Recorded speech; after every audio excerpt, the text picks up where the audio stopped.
Philip Turle joins me on the set to talk a bit more about what the situation is in Ukraine at the moment. Philip, let's start first, 6 months in. What's the state of the war at the moment? Well, to put it bluntly, this is day 182 of what Vladimir Putin planned to be a three-day war. So already things have not gone exactly the way Russia planned the war. At the beginning, he thought he would just be able to come into Ukraine, take control very quickly. His troops were told they would be greeted by waving Ukrainians, welcomed into the country. It would be an easy takeover. We were also told from the beginning this was a special military operation to wipe out the Nazi threat in Ukraine. All of that we've learned since then, of course, is not true, and this is just purely a land grab by Vladimir Putin to take control of Ukraine, and that's it. The Russian plans have not gone on schedule.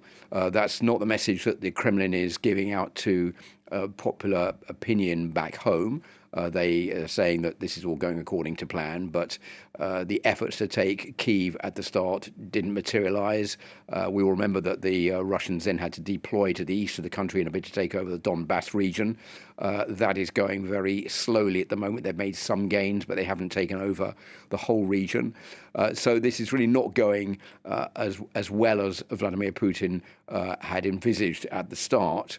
And on top of that, there are several other aspects I think that Russia certainly didn't see coming. The first one was that NATO is much more galvanized now. Even countries like Sweden and Finland have asked to become members of NATO, which was something unthinkable before the start of the Ukraine war. It's also galvanized support within the European Union to back the Ukrainians and send in military weaponry, and the United States as well.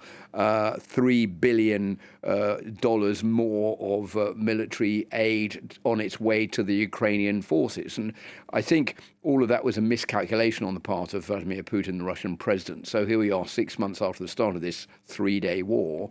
You could say that Russian tanks are now in Kyiv, but they're on show in Kyiv as destroyed. They're not in Kyiv, which is what Vladimir Putin thought they would be after only 3 days. Philip, we just have 1 minute left. Very briefly, what do you think it'll take to finish this war?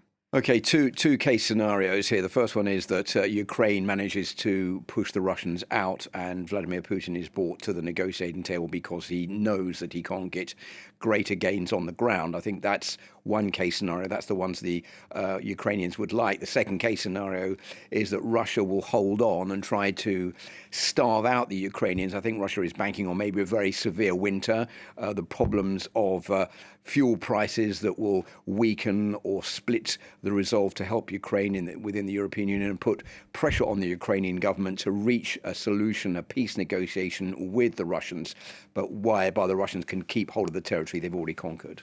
All right, Philip, thanks so much for that. France 24's Philip Turle.